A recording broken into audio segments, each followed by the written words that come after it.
Hey, girl. Hey. So I think we need to talk about that hose moving back and forth on your butthole. Oh my gosh. So, dear listeners, we were just in the middle of a conversation about Oh bidets. God. Oh God. I forgot to hit record. I forgot to hit record. I forgot to hit So, we're not record. recording at all? You're not recording the other Oh, record? oh, we're not recording the secondary record. Dear listeners, Oh, I okay. apologize. I apologize. I forgot to hit secondary record so that we Ah! don't ever have a crazy thing happen again. I Go on, mean, Maim. I Oh, apologize. oh yeah, no, we were just talking about hoses on our butts because we were talking about the glorious beauty of bidets. Is that right? Is that. Okay. Oh, bidets. I thought you said of the days. I'm What? like, what are you We talking were about just of talking the about days? We bidets. were talking about I even bidets, but I got I even completely used confused. alliteration. I was like You beauty of did. You bidets. Like, did. Look, it has been a long day of oh, who are you stupid. telling? Oh, I, girl, I I'm in charge of COVID protocols now for my department. I'm very sorry about Like they due to the recent surge, supervisors and managers will now be in charge of telling people when they can leave and come back for COVID. Oh wow. Are you using the 5-day guidelines or the 10-day Oh, guidelines? the 5 day. We got to get Yeah. these people back to work. Yes, spoken like the CDC. No, I actually was like, we had one that was a little questionable day, and I was like, because her kids both got sick Oh at two Lord. different times. She's vaccinated but hasn't had her booster, and we're like trying to read the guidelines, and my boss and I are like, um. She just got tested. Do you want her back yet? He's like, I don't. Do you? I was like, I not particularly. How about we wait till she gets that test back? Okay. So I texted. I was like, my manager says you can't come back until you get this test. Notice I didn't put my name in Of that. course not. No, No, not I am you. not Why would you ever executive do fish that? yet. That's what I tell all of my clients. Never accept the blame. Always blame something Never else. always blame Always. somebody else. Even if it's just technology in general. Just blame Exactly. anything else. Blame COVID. Blame Blame COVID. Oh man, that's going to be a Tony Award winning musical in 10 years. God. I thought I was done. Here comes Omicron.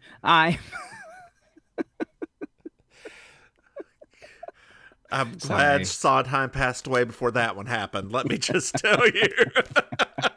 I want to meet her so bad, but we have to wait 10 days. Speaking of musicals, have you watched Encanto yet? I mean, since we talked yesterday.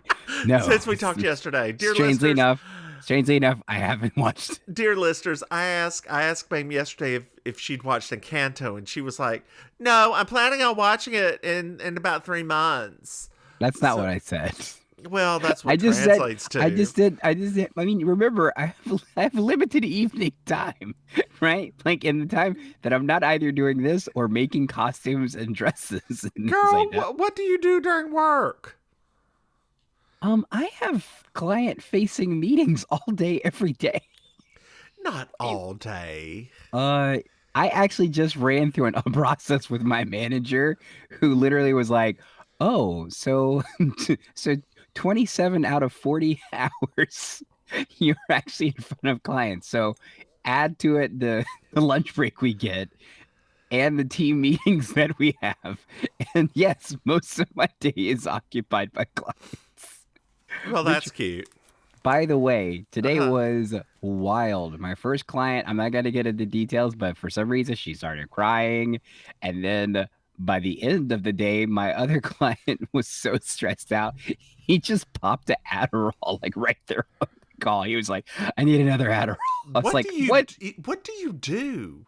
I don't, Like, what do you do that is this important? Like, I mean, I mean, you don't have to get into it here as we I both don't even know. I don't even know at this point. look. I I am so lost understand. right I now. I'm so understand. I by the end of have the day though, when he popped the Adderall, I was like, yep, I wish I was doing that too, based on God. my day. Dear listeners, this brings up an interesting point. We're creating a new podcast. Oh my gosh, yes. Yes, we are. Whenever we finally record it, We're doing it Sunday. We're recording it on Sunday, so it is going to be Where's Dorothy? Mm-hmm. It's going to be a Golden Palace, that show that happened, which was the sequel to Golden Girls. And it's called Where's Dorothy because B. Arthur You're going to was say not that on the there. entire time. You'll say that to yourself the entire time. Well, and apparently B. Arthur was not nice on the set of Dorothy. On the set of Dorothy. Apologize. On the set of Golden Girls. She's not been nice on any of her sets. B. Arthur was not a nice person Except for the gay people. Well, no. Let me finish what I was going to say. Okay. B. Arthur was not a nice person in professional settings. Okay. Like, you know who else was not a nice person? That there was, if you have not read the Guardian interview with Christine Baranski yet, you really should. Well, they interviewed her because she's in the new version, the American version of Downton Abbey. I'm sorry, the what? The American version of Downton Abbey. It starts on NBC or HBO Max. They're doing an American Downton Abbey? Yes, it's called The Gilded Age. Oh, jeez, no. Yes, she's the Dowager Countess or whatever of the American version. So why do we need to have an American version of Downton Abbey? To let Christine Baranski just eat up scenes. Anyway, apparently Sybil Shepherd was a total B to her during Sybil because she won the Emmy and Sybil got nothing. I mean, she got nothing because she wasn't a good actress. But dear, if you tell two friends and they two friends and so on and so on and so on. I mean, like that's dear like listeners. that's like her getting mad at Bruce Willis for him winning the Emmy the year that they did Moonlighting. Like, oh no, she got mad at Bruce Willis because Bruce Willis was a cock, and not in a good way. Like he was gross toward her. Is whatever. If you ever want to watch a little bit of Comic Gold, watch her at his roast. I don't like those celebrity roasts very often, but that one, fantastic. What was that one celebrity roast where he says, I wouldn't have sex with you with B. Arthur's dick? That was, I can't remember who it was at this point, who they were doing the roast on. But B. Arthur was there in the audience. Was there. Yeah. No, she was a roaster. Yeah, like she was there and she like held up that liver spotted hand like, I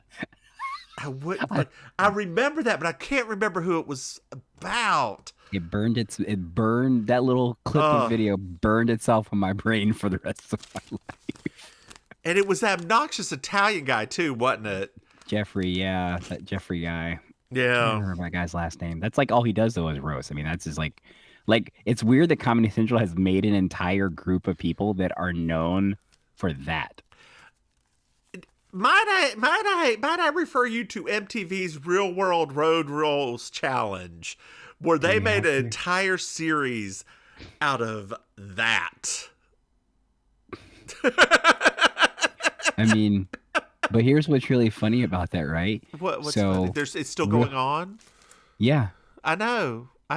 That's not funny. That's sad. But it's funny to me because it's not the show itself. The concept is still very sad. It's funny to me, though, that they have now like run out of people. And so now they're putting the old people back together again. Of course.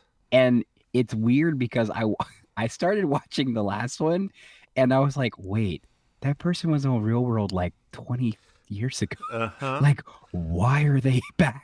What is happening that they're back? So can you name the one person from Road Rules or Real World that I would have had sex with? Oh my gosh, like just one? There's only one that I really ever found hot. Don't say Pedro. No, I wasn't gonna say Pedro. Was it? Let's see. Gosh, I'm kind of. Well, like my Real World knowledge kind of stopped at around 5. That's fine. It's include Road Rules in there too. Okay. It's real See, world. I didn't watch Road Rules after the Then you first wouldn't. season. Oh, there you go. The The person on blonde guy? huh? The blonde guy? No, no, no, no. He wasn't blonde. The skater one, Theo. Of course. Yeah, girl. Yeah. Of course. I've been Of standing course. at the edge of that water long as I can remember. I'm trying to think of who did I find attractive on. I think Eric well, Nies. but the only reason I didn't find Eric Nies attractive Is it until Nies? it's Nies. I didn't Okay. find him attractive though, like really attractive until You he saw his hosted the ass grind. dancing, yeah. No, until he hosted the grind, and I was like, oh. And it really actually has nothing to do with the fact that it was him. It was just that entire environment I was more in love with. Oh, that buff one that was on Miami. I don't remember. Do you remember the gay one on Miami? David. I don't remember. I don't remember Miami the at only all. gay. Oh God. I remember, like, I literally remember the three that I remember. I remember New York, I remember Los Angeles, Okay. and I remember Seattle. Those are the three that I remember. I was know the I cast watched of other Seattle? seasons. That sounds familiar. I know I watched other seasons, but those are the three that I remember. It's just because you want to live in Seattle. No, Seattle was like their first like real like that's when they started actually putting together crazy people. Because that's the one where the guy that was like the closeted homosexual got so mad at this girl for calling him out that he literally like ran up to her car, opened up the door, and smacked her, like all while the camera's filming it. Like he literally assaulted her, basically. Oh, Yeah, but but I remember that season. I was like, something has gone off the rails because these people. I don't remember any of these people. Like Yeah. I Seattle. don't. I just remember.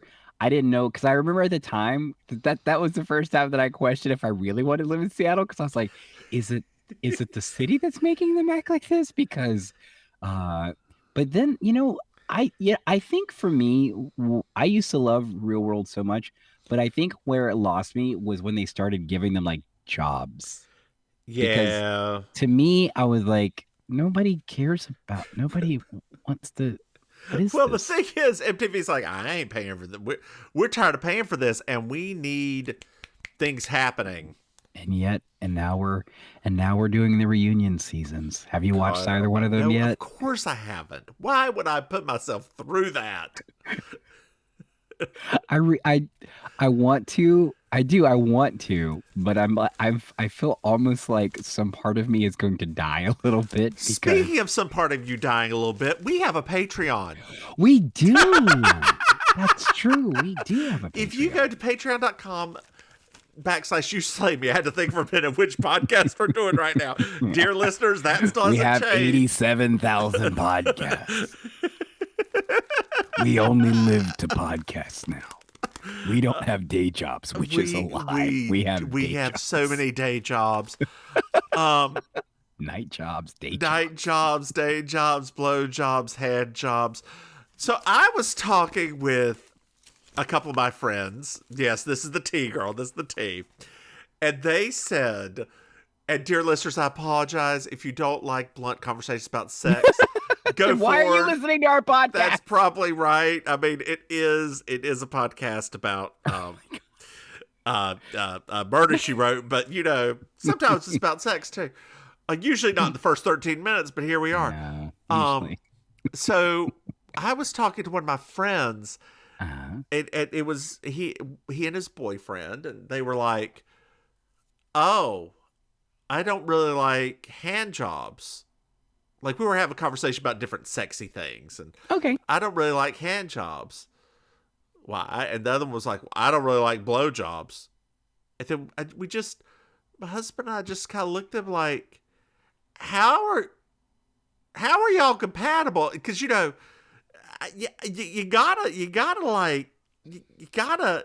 My husband just said, well, I just like my dick touched.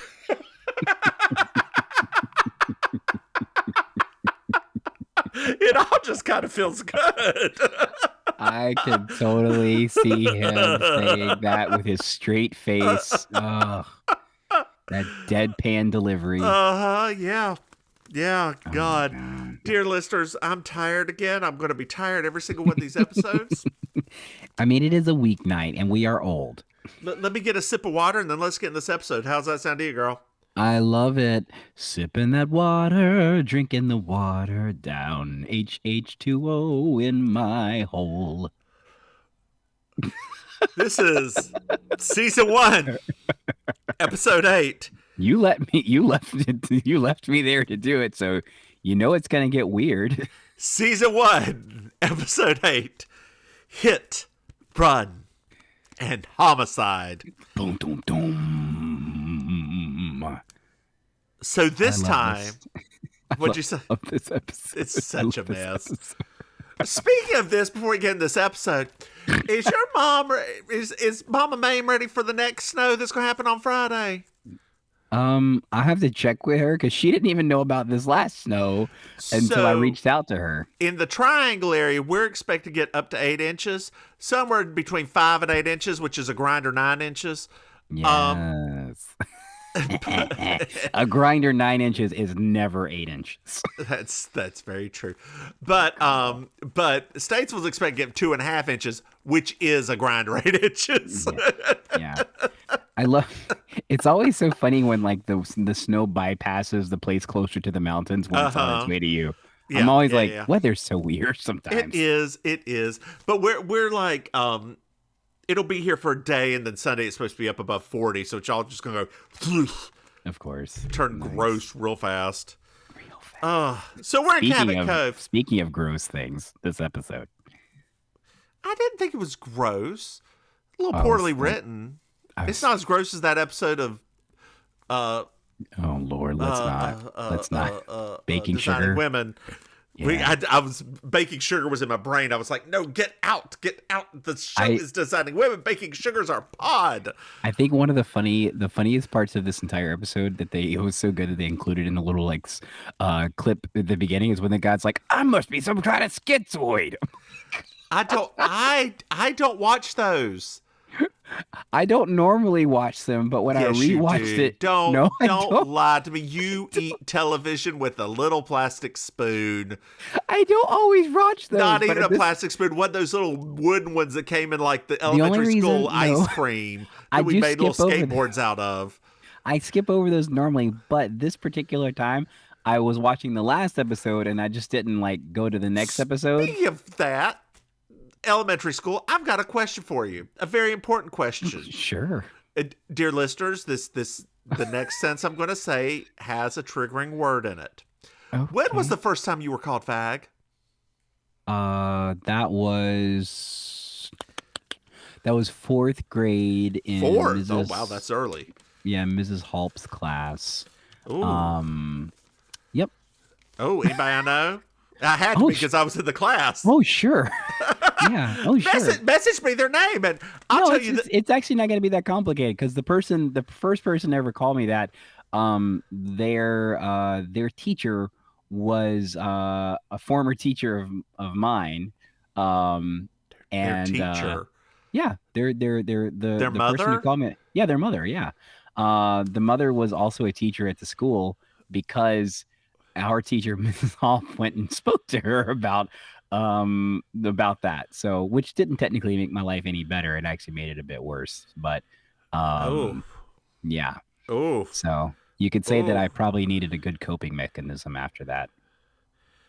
Does that give me a hint of the name? Oh yeah. Okay, good. There we go. Yeah. That's what I thought. That's not who did it to me. Mine was in 7th grade. Oh wow. You got three additional years. Three additional years, or I just didn't pay attention. Like, because in 4th grade. I mean, I may have been called that in 4th grade, but no, I didn't because that was his stepmother, and his actual mother worked at the hospital and was friends with my mom. We're at Cabot Cove. The listeners are like, they have this weird thing of going into dark territory every once in a while, and then they're just back to the normal. Look, we've already self-actualized this, and just like pushed it out of ourselves into the world like the big gay queens we are. And that salad you ate earlier. Oh God, that thing is still running to me. If I have to run out, dear listeners, you'll just hear the I'll serenade farts. you. I'll make up a song about wherever we stop at in the podcast. And Jessica's riding her bike. We're in Cabot Cove, and Jessica's riding bike. This season 1, episode 8, hit run homicide. I love this little moment, the little panning of her riding the bicycle. Oh, yes. So And cool. then we go into town, which I can't exactly figure out how big town is because there's like a port, then there's a mile on either side, and there's like town again, and like there's no town around the train station or the hospital.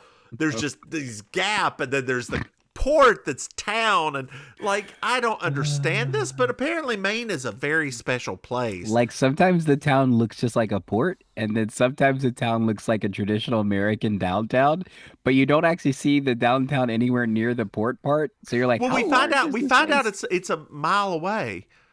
Yeah. Along a 2-lane street through some woods up a hill. Girl, there are no hills.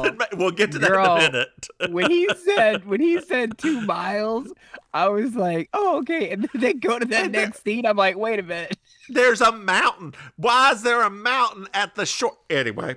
We'll get to that. Yeah. So Daniel's not paying attention. He's riding his bike as well. Oh, goofy Daniel and your technology. And we find out he's an inventor. He's got this little thing, this little invention that like measures how fast he's going, his blood pressure and his pulse. I mean, it technically doesn't it was work right. It was larger than an iPad. It was a very large device. It was a box. It was a box. It very much looked like a remote control used later in the episode, just with different lights. Lights and things. So we find out that there's a Founders Day picnic. Yes. And Jessica is giving a speech about the founding fathers of Cabot Cove. Yes, because there's nothing problematic about that. Well, no, because there were no Native Americans there. No.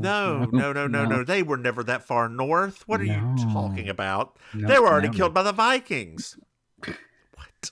I don't know what dear listeners, I'm lying. Where are you going with this? Where did the Vikings come into this? Because they came there, I'm sure. They didn't go to Cabot Cove. There's some thought that they came all the way to Quebec, and if they came to Quebec, they definitely came down to Maine. Yeah. That means I might have some Viking blood in me? Ooh. Girl, at least you have before. Why? Have I? I don't know. Probably. I've seen your ex. Oh, whatever. That's just Scots-Irish. And that definitely has Viking in it. Oh, okay. Well, there you go. Awesome. Yeah. That means I can claim Thor as a relative. Or something. I don't know. I try so hard to keep Marvel out. I try to say goodbye and I joke. Try to walk away and I stumble. Oh, is Macy Gray here? Maim, we're at the picnic now. We're at the picnic. And boy, howdy, is it a nice picnic in the Maine area. We find out that the founding father was a pirate, but also sided with the Brits. What? They can't talk about that. That's not going to work. No. Oh, no. Something's happening, Maim. Something's happening. It's a very slow car chase. There's a man running, a very old man, and a car, a old station wagon, is very slowly coming down a hill behind him. They better be careful. I hope the car doesn't knock over the lobster stew. Did you see the woman? There's this great scene of this woman with hair number 7 in a baseball cap flailing in front of this car. Yes. Oh no, this man, he's climbing, he's backed into a corner against the fence behind the baseball field. Oh no, he's climbing up. Oh no, he falls on top of the car and is hit. He never actually was hit by the No, he car. was not. He just sort of flails on top of it. The Death car stop. drives off. What? The car just drive off? It just left on its own? There was no driver. We see that. We see there's no driver. It's like magic. It's Is it like magic? a Tesla. Oh, that's true, actually. Yeah. So this episode could actually be redone now as a 2-hour suspense thriller with a Tesla. Our killer suddenly, Elon Musk.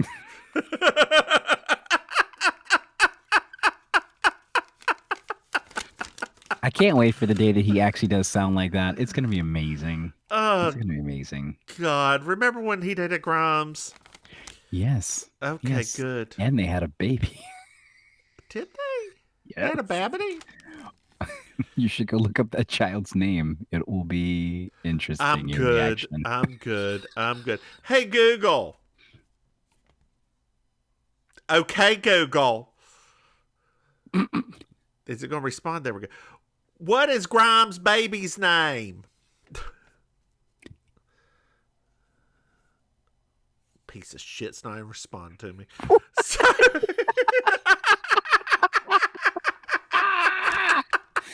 Oh man, I was so excited for a moment. I was like, "Oh wow, we're gonna have a cool moment here." Okay, hold on here. Let's. What is Grimes' baby's name? Grimes' child is Xera she. Oh, and it's spelled like that. Oh.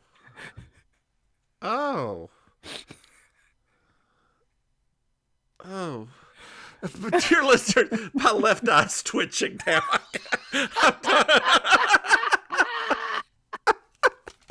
Oh, God.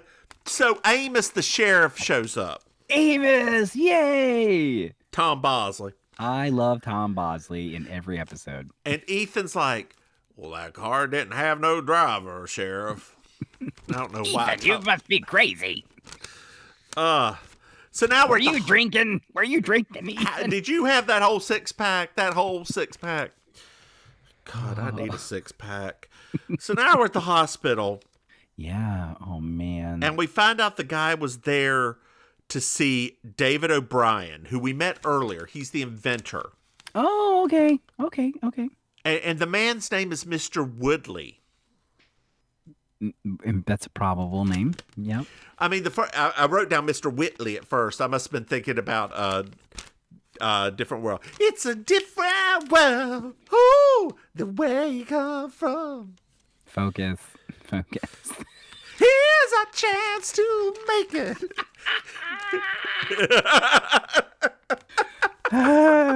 Oh my God. I love that show so much. Maybe that's to be a future podcast. Oh my God. Like no, sometime. that goes real bad real fast. Like I know. Like it You mean like when they start introducing all of the extra new characters? Yes. Oh God. And I never really liked Dwayne Wayne. Like when he and Whitley actually start getting it on, that's when it starts getting bad. That's to me. Well, because he stops being the nerd, right? Like he has like a Stephen Urkel moment, and it's like, oh, so we're just supposed to think of Dwayne Wayne now as a sex symbol kind of character. Do you remember back in elementary school and I guess early high school when our local channel of WSOC TV would put on a news broadcast over Hanging with Mr. Cooper because the episode was just too much for us to handle? Yes, I remember those days. I didn't understand. It took me the longest time to understand why we were getting interruptions. Yeah. So we find out Daniel used to work for Mr. Woodley. And his partner is due to show up tomorrow. Oh, good. Yes. And Amos asked, well, did you see who drove the car? And the man was like, well, you may think this is strange, Mr. Sheriff. But I saw no one driving that car. So that's now 2 people that have confirmed. Ghost Peoples. So no driver confirmed by a drunk and a sober person. So Yes. Well, he may have been drunk too. You don't know that. that's right? true, actually. Well, I mean, not running the way he did. He was running pretty fast. So, no, he wasn't. He was kind of Flailing. flancing along. Yeah, he was definitely flailing. I don't know what the wordle is for that. He was basically running the way I run. God, that is the truth, girl. I remember you in elementary school just running around the track. Oh, it's like that episode of Ab Fab where the drag queen and the other person are running with Patsy and Eddie. And they're like, why are we running? I don't know. I was just caught up in the drama of it all. That's my life right there. God. That's why I'm always flailing. So now we're at Daniel's house, and dear listeners, that fart noise was not a fart noise. My leg actually slipped across the chair leg, if you heard it. I'll be honest with you. If it's Nobody fart noise, heard that. Nobody, I didn't hear anything. You never know. This mic's a little sensitive. It's my sensitive mic. Hey, Mike, you sensitive. I think it's bordering on harassment. I already paid for it. Lord. So we're at Daniel's and we meet Katie Simmons. Yes. Oh, beloved Katie. This polite little woman, and Jessica brings her a pie. Well, I mean, what else are you supposed to bring? That she's gonna put in the refrigerator when that shit's been baked. Like, what are you doing with this? Why are you putting in the refrigerator? What is? This pie. Hey, pie. Hey, it's Cabot Cove rules. I don't trust these white Protestants. Is what I'm getting at this. Like I said, Cabot Cove rules. I didn't say it was the best way. I just said it's their way. Oh, God. So then we meet Tony. Mm-hmm. And Leslie. Oh, Leslie's gonna be our person. Okay, cool. Yeah. Well, she's the one that did it. Tony is Daniel's nephew. Now, Tony looked really familiar to me, so I had to Google who he was. Okay. Do you know who he is? And do you know why he looks so familiar to me? I mean, he just looked like a lot of the actors from the 80s. No, what was he? His face is very identical to someone else's, you know. Wait, what? Yes. He is the son of the lead actor of Green Acres. Yeah, there you go. And now you see that face. Shut up. Just make that face old. Are you kidding? Nope. Eddie Arnold? Yep. Wait, whoa. Is that his name, Eddie Arnold? Yeah. Okay. Oh, no, Eddie Albert.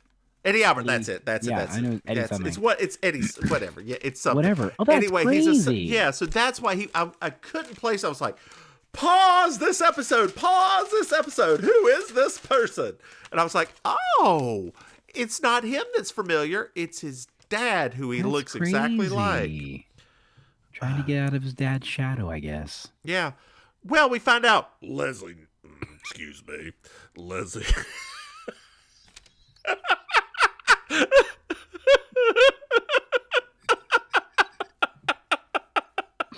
That was one of the funniest things you've ever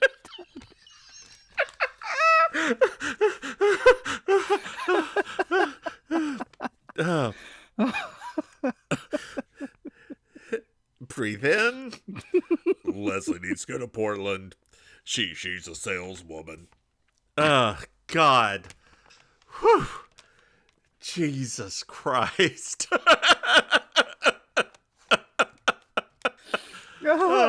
I'm crying. Oh, can't. Okay. Oh, man. So now we're in Doctor Who's workshop. Yes, Doctor Who's workshop. And what's her name? I've got Kay. What's her actual name? Katie. Yeah. Katie wants to take Daniel with her to Memphis. Which sounds like a like a sex thing. What? Well, Jess is like, Daniel, your friend has been hurt. What friend, Jess? Charles Woodley. Woodley? Oh. That you forget the line. I want to hang him. I know. Next page. You know, let's just like let's cast all the suspicions right now. Immediately. Yep. So we're at the port. Mm-hmm. And a man arrives. Finally, a man. And he's looking for a taxi.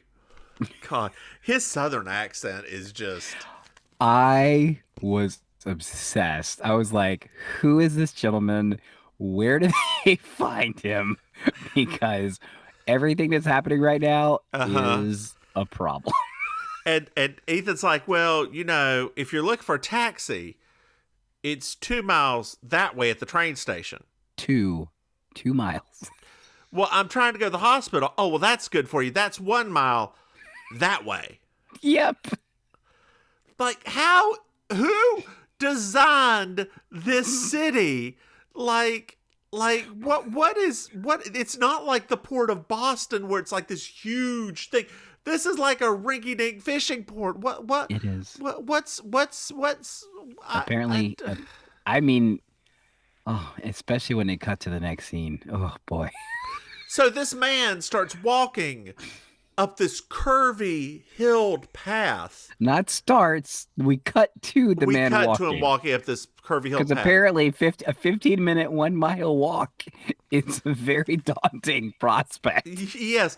And there's like rocky curves, right? Like I don't. Anyway, oh, so suddenly that station wagon, it's at the side of the road and it speeds up. It goes a little faster this time, and it kills that man dead. Somebody definitely watched the movie Christine before writing this episode. Yeah. One thing that bothered me so much in this scene, just this particular scene. Okay. It's a 2-lane road. One of the lanes is a rocky cliffside. The other lane is full of trees. If I was trying to get away from a car that's speeding quickly towards me, just go into the trees. What? Why would you go toward the rocky cliffside? Well, so we can die. So he can die, Maim. And then his reaction just before the car hit him, he was like, "Wow!" like he could have even stayed there for a second, and then jumped to the side, and the car's gonna hit the thing and bust. He was given adequate time to do both of those things. Yeah, dear listeners, it was moving fast, but not that fast because it's a curvy road, and cars can't go that fast on a curvy road. And he darted off to the other side of the road, so it wasn't even like it was on the same side of the road, so the car had to curve in to actually murder. So Ethan comes over to Jess's house, is like, Jess, have you heard? That man that man from Boston's dead. Woodley? Why does he have a southern accent? Woodley? No, not Woodley. Meryl's dead. Who's that? Woodley's what voice is this? She's British. Woodley's. Don't know. I just wanted to do a voice too. You can do voice. I'm sorry, I shouldn't voice shame you. No, it's okay. I do it all the time. Oh, first time in 4th grade, wasn't it? It was. Like, great. Found out. Dang it. Oh, God. I've got a hole in these shorts and my balls are getting ready to fall out. So I just felt down there. I was like, that's not shorts.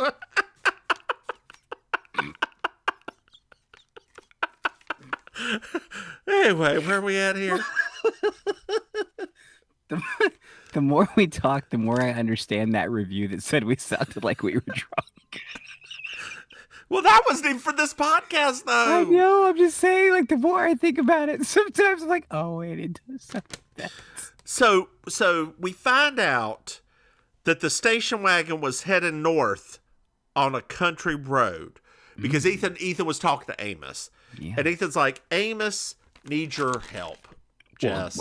How do you know Amos needs my help? Better.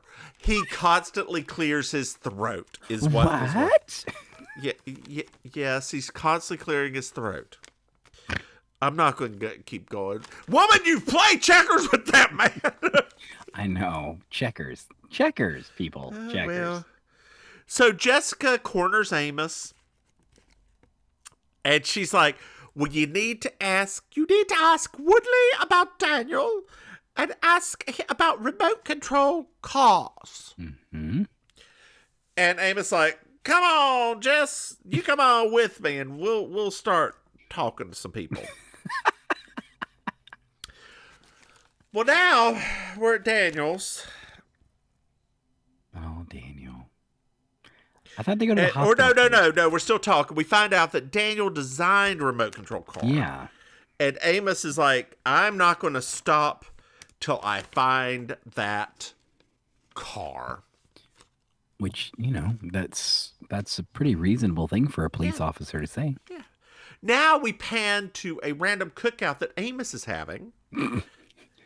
He's not famous. It's Daniel. It's Daniel. It's not random because remember the fiancés. He's meeting the fiance for the first time. That's right. They're meeting the fiance, Leslie. And Jess was like, well, why did this remote control car never happen that you developed? Cost. It all comes down to cost. Nobody wants to pay the cost. Oh, thank you, Ms. O'Hara. The O'Hara? Like Scarlett O'Hara? Kathleen. Oh, Kathleen. Oh, okay.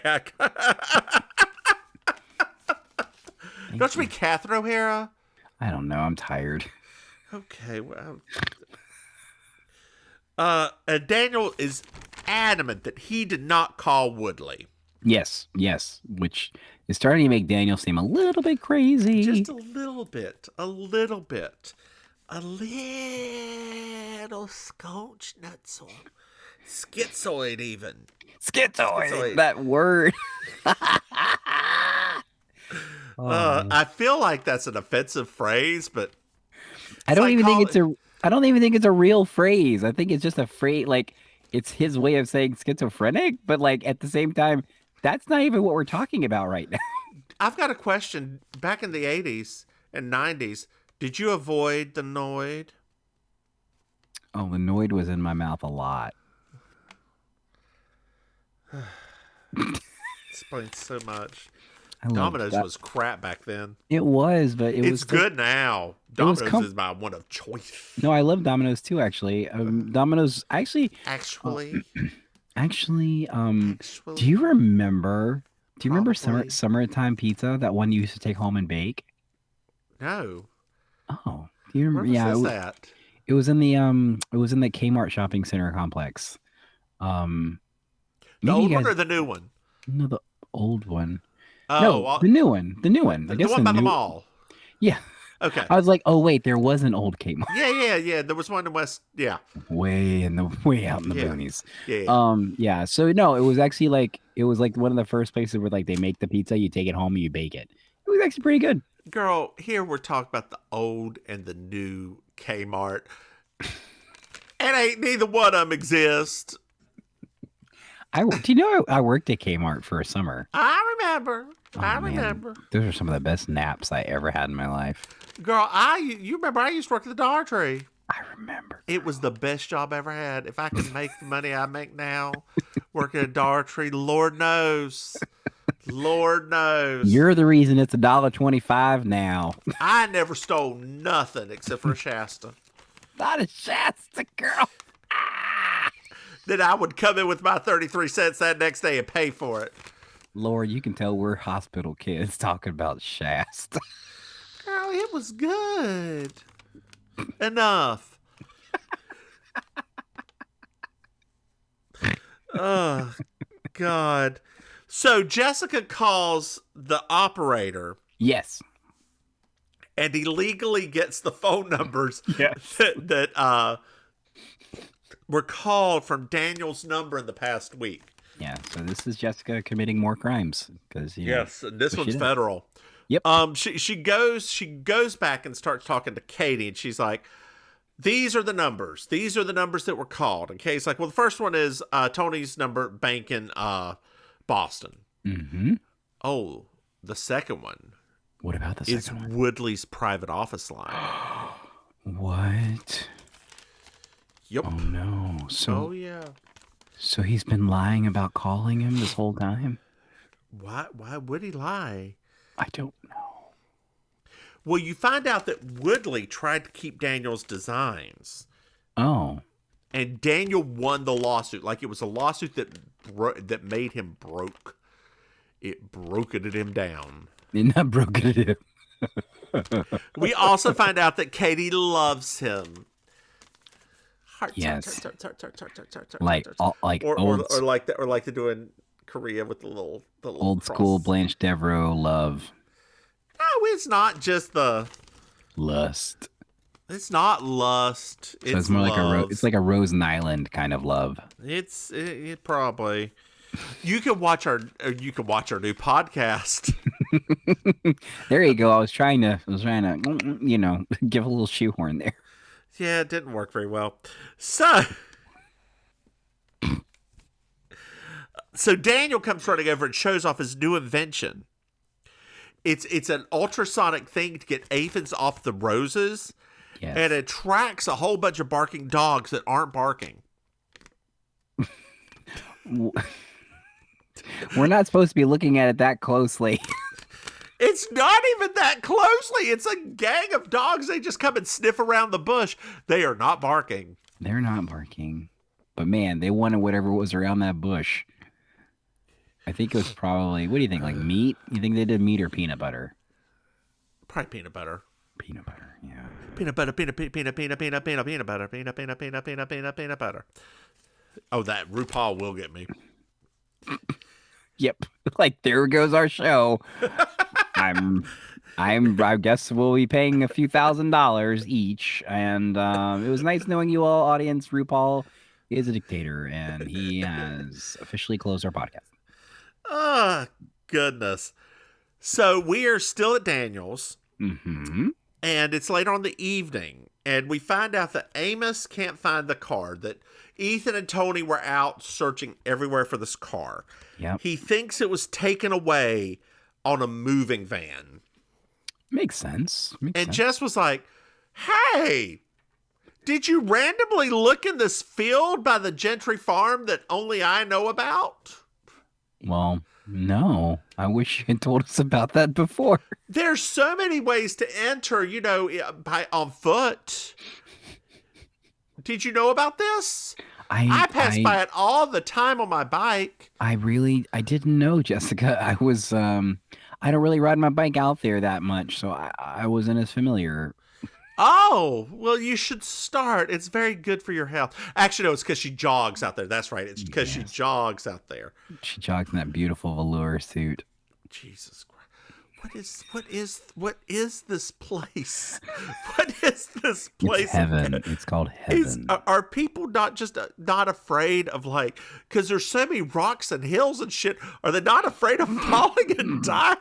That's why she wears cars just attacking them? That's why she wears the velour, because it's absorbent.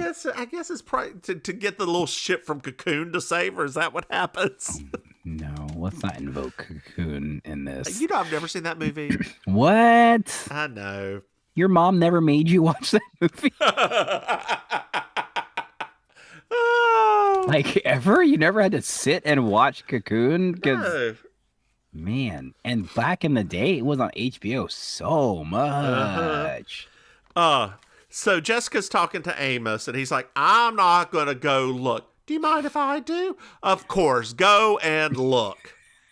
Please, by all means. God. So now we're in this farmland, and Jessica's ridden her bike. She puts her bike. Somebody is like putting a light into her eye to get her all confused. It's that whole mirror with some light and Yes. it's a gloved hand, and it's just enough to, oh, my brain is swollen. I can't possibly ride this bike anymore. I need to leave it here.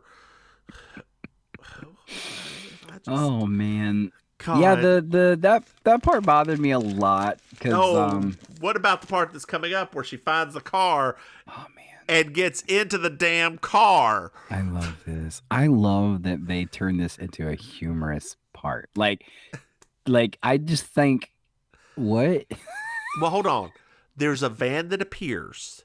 Not a van. Oh, it's the 80s, so you know that's bad.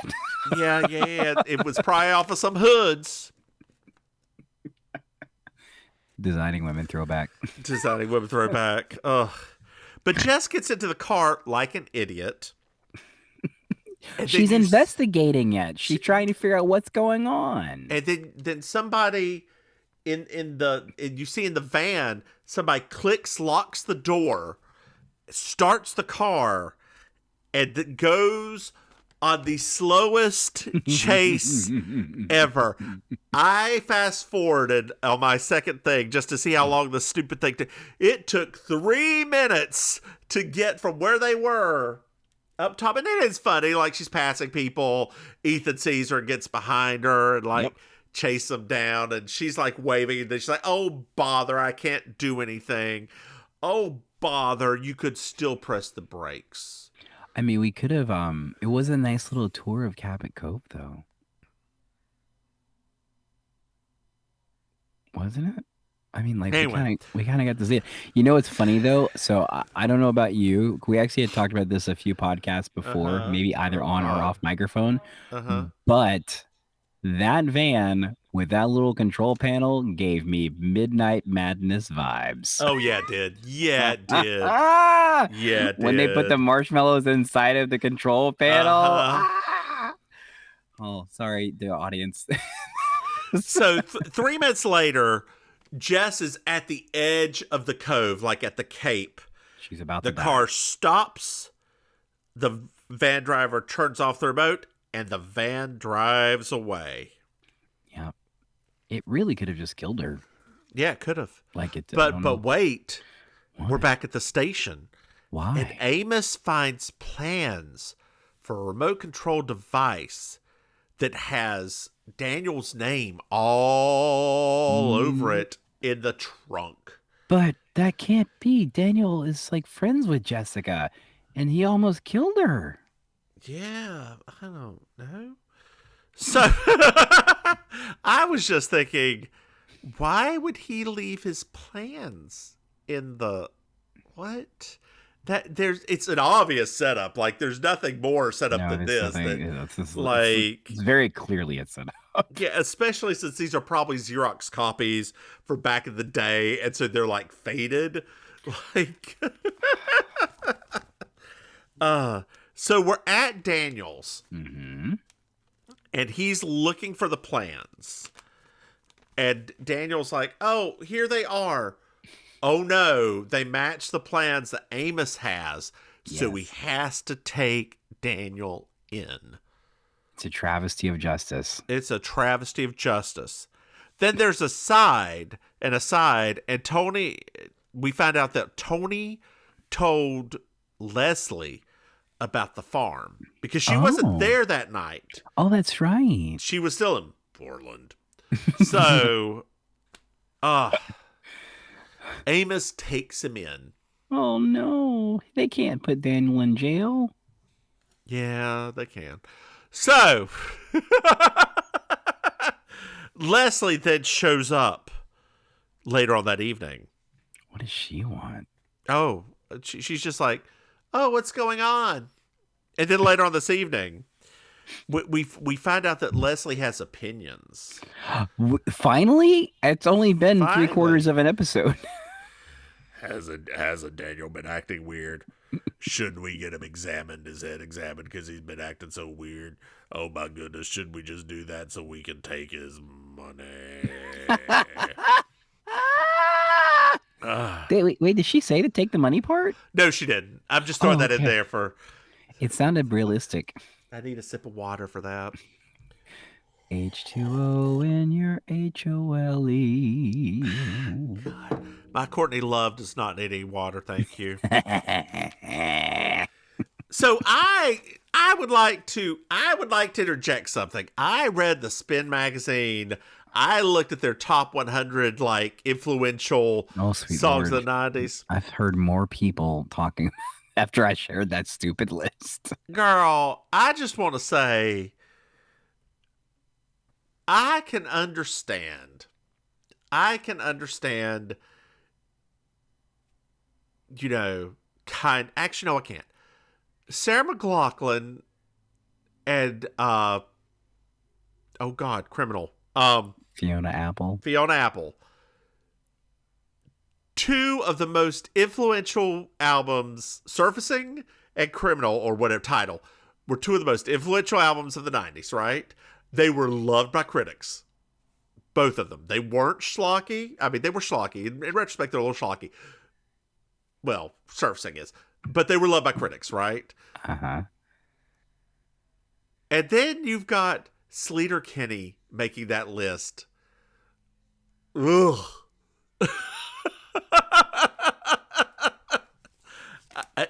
Do you have any defense of that?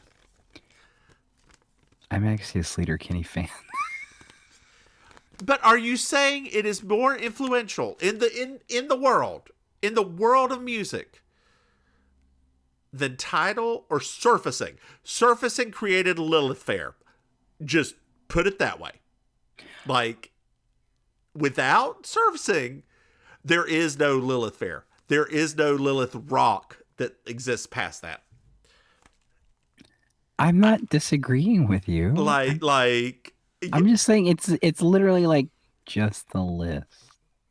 Yeah, it's a wrong list. It's a list from a magazine that doesn't even exist in physical form anymore.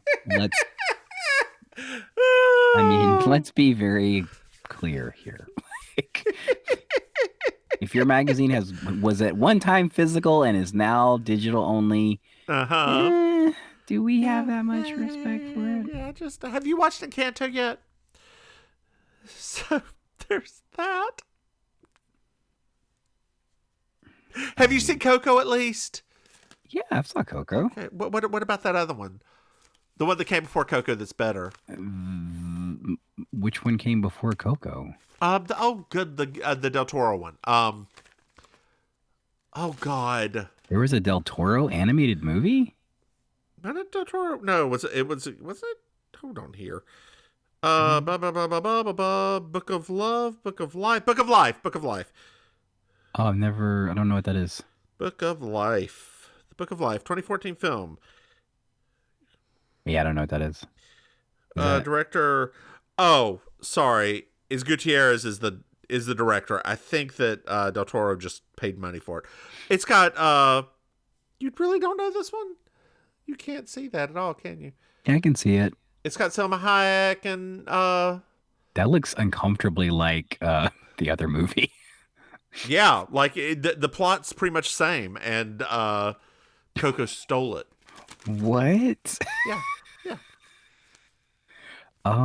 That's a little weird. Yeah, I mean, but they are both good standalone movies. Like, they're just enough different. Okay. To be. They're just enough different. I mean, it's fine. I just, when you showed me that pictures, and I was like, is that the prequel to Coco about the guy? Like, oh, okay. That would. I highly suggest watching it. Okay, I have to watch Encanto first, though. Yes, please do. About the family matter. So we can talk about it. Yes, when are you gonna watch it this week? Maybe I will watch it before Sunday. Okay. I'm saying that as a declaration, not a promise. Dear listeners, you just heard Maim promise in the 59th minute of this. God, how many more pages we got? Good, not as many as I thought. In the 59th minute of this podcast that she's going to watch Encanto. Okay. Tune in to Baking Sugar next week to hear us talk about it. So Katie and Jess are walking. Mm-hmm. And we find that Woodley and Merrill own 50% of the company. Who Now owns that the other Meryl- 50%? Now that Meryl's dead, they each own 50%. Now that Okay. Meryl's dead, Woodley owns 100%. Whoa, not hundo. And that company was facing some financial difficulty, even with this huge new contract they got. Oh, that seems very Yeah. That's not good. That's not good at all. Now we're at the jail. Daniel's very nervous. Why? Maybe he's a schizoid. Maybe I'm a schizoid. We find out that Dan was actually in a sanitarium. A sanitarium. That's what they used to call them. Not in the 1800s. Well, we don't know how old he is. Sorry. Dear listeners, Leslie did it. This has been You Slay Me. I mean, think about it. If it was like 1985, this guy was 100 years old. He's not 100 years old. I'm just saying, like, devil's advocate here. He could technically have been in a sanitarium when he was 5. Oh, God, so it's a little bit later. Yes. And Jess is driving up or walking up that same hill. Sidewalks. Why are there no sidewalks? Because they don't do sidewalks in Cabot Cove. Get with the program, you Southerner. Protestants put in some sidewalks. So Jess has a flat tire, which she doesn't, because you can see the tire's fully inflated. And Tony picks her up. Hi, Tony. Tony's going to have him assessed. He's going to have Dan assessed because he thinks it will help in the case in case he gets indicted. Just in case. Which made sense. That was logical. Yeah. We find out that the gas gauge, and dear listeners, something that happened back in the 80s, the gas gauge just got screwed up sometimes. Yes. And he had to get gas to find out, to fill up, because Leslie's been going to Portland a lot. And so he wanted to make sure that he had enough gas to get where he needed to go, even though it's only a mile away. So you find out that Daniel's patents are going to the University of Maine. Oh, that's lovely. That's nice. Yeah. Well, the gas will be $7.08, sir. Oh, that's reasonable. So Jess gets something in her eye, quotation marks, and looks at the rental agreement for the car and sees the mileage for when they rented the car. Something's up with that. And then we go back to the lab, and Daniel turns off his Hoovian stuff and gets ready to leave to be assessed. It's like it's a very sad moment. He's like, goodbye, bleepy machine. That satellite thing that's just going around for no reason. Goodbye, bird alert. Goodbye, squirrel keepers. I'll miss you all. So now we're at the grocery store, and there's this woman with an accent. Man, she was great. It was. I think she was trying to do a Maine accent, but she sounded Southern to me. Well, honey, that's what you got. Like, we're not talking about the best actors in the world here. We're talking about character actors. There's some great character actors. There are some great character actors in the 80s. None of them are in this show. No, they are not. They're basically like casting call for Cabot Cove residents. What's their accent? I'm free. Do you have to have a Maine accent? Nope. Do you have to have any acting talent? Nope. Do you even need a face shot? No, not at all. No. Are you free from the hours of 9 a.m. to 11 a.m.? Yes, I have to leave though for Parcheesi. Done. Done. So Ethan's playing an arcade game. Yeah. Spy Hunter. He's playing Spy Hunter. I loved that game back when I was younger. And I squealed with delight. I was like, oh my God. I couldn't remember the name of the game. Thank you for reminding me. Sure. And Jessica's like, well, the van is what controls the car. What? And I mean, if you didn't get that by now, like, it was following her, stopped, and then left. Like, then Jess plays the game. Mm-hmm. And Ethan's like, you need to slow down. And light bulb, Jessica understands. Deus ex machina. Oh my God. So we're back at the baseball diamond. Yes. And the sheriff is recreating the accident. Oh, so everybody's here. Everybody's here, including Tony and Leslie. And then the van shows up, that character actor.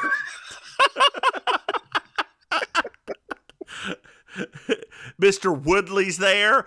And then you know who else shows up? Who? The station wagon. Oh my gosh. It's like a reunion. It is. The station wagon's moving a little bit faster this time. Just a wee bit faster. Oh, man. And Mr. Woodley's running. He's going, Leslie, stop it. And Leslie runs to the van and opens up the van and like looks, and there's no remote control. Oh no. And then Jessica's like, Ethan, you can stop it now. So Ethan casually. turns it off. And like Jessica goes up to Leslie's like, Leslie, why'd you run this car? I don't know. I just thought it could go faster and go to get him real fast. That's what I was trying. I was trying to save him. And then like she's like, Woodley's like, Leslie, why didn't you do anything? Leslie, don't tell them anything. I'm not going down for you. He made me do it all. Blah, blah, blah, blah, blah. Oh, God. So now we're back at Daniels. And, like, Tony's not there. He must have gone back to Can you Boston, blame him? Can you blame him? No, I'd be tired of this shit, too. He got taken advantage of. Yep. He got romanced by a woman who did not actually had no intention of marrying him. We found out that Woodley won the company. And the way he was going to do it was he was going to kill Meryl, get the other half. Leslie was going to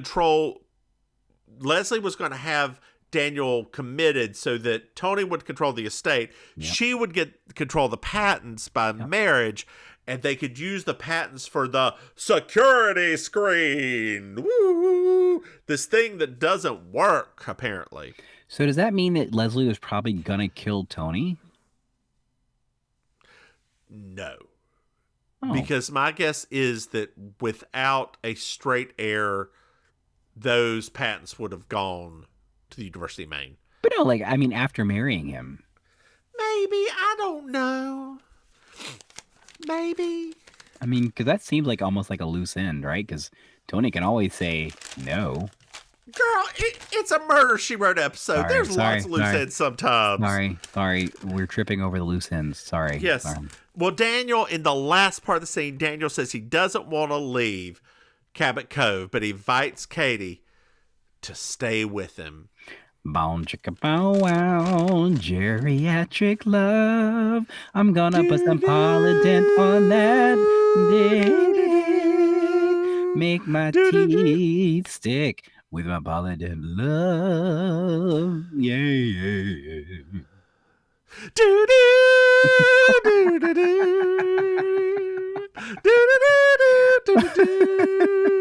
do do do do do do. Oh my gosh. Oh.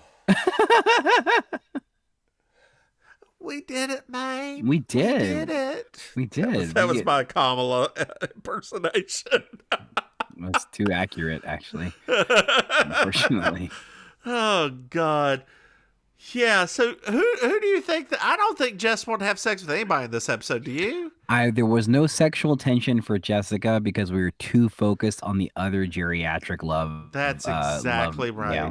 We didn't want to take away from that. Actually, she probably wanted to get with Katie. No, because Katie's like, Jessica, blah, blah, blah. Like, oh, no. She had that, like, you could tell that Katie had been a Benson and Hedges lady for a long time. Not a Benson and Hedges lady, girl. I have a coworker who smokes. Like, yes, we're still allowed to smoke at work. God, they were gonna stop that until a European, specifically Spanish company bought ours. They're like absolutely not. Yeah, the Spaniards all smoke, but she smokes like Virginia Slims ultra thin 150s. So they're the tiny, really thin girl. And she's Ukrainian. Oh, she's. Oh my God, my heart is rich now knowing that person exists in life. Oh yeah. When I worked at the gas station, I can tell you right now, my favorite customers were the ladies that smoked 120s and above. They were always a hoot. Always. So back when I used to smoke, I tried one of those cigarettes once just to see. They were so hard to like get anything out of, like to actually, once you got the burning, to actually take a puff, you like, oh my God. Ugh. Well, I'm glad that you don't smoke anymore. I know, it's better for my health. Maim, why don't you? I mean, it is. I mean, technically it is. That wasn't a joke. No. I mean, and it's been a long enough time that it's been 20 plus years now. So my lungs should have prepared themselves by now. Yeah, it takes interesting thing. Your liver can repair itself very quickly. Oh. Your lungs take like 20 years. Wow. Yeah. I didn't know that. Yeah. Mine are already kind of screwed. So when do they repair the asthma? How long does that take? Because it's been 42 years.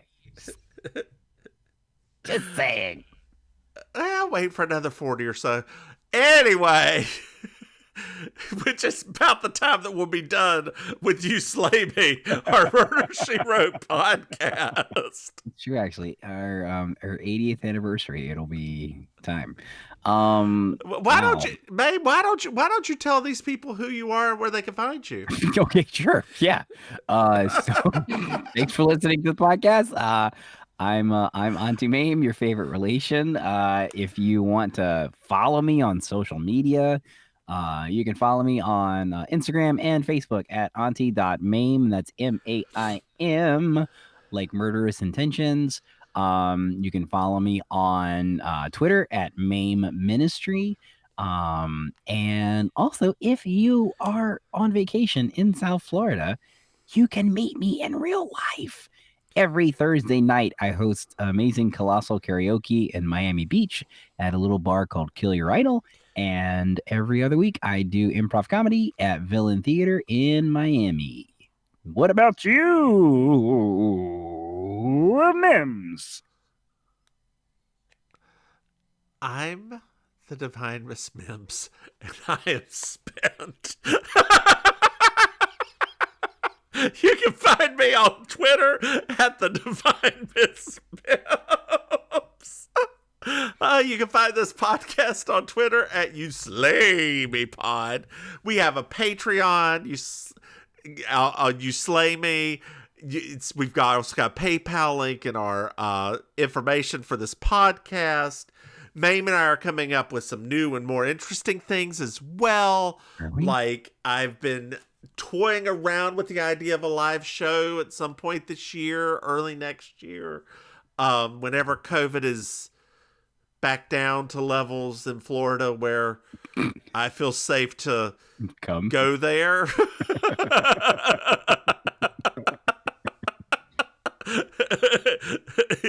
Like, I'm trying to figure out a joke for that. No, it's fine. There aren't any. But yeah, I'm say goodnight, Maim. Good night, Maim. Bye, y'all.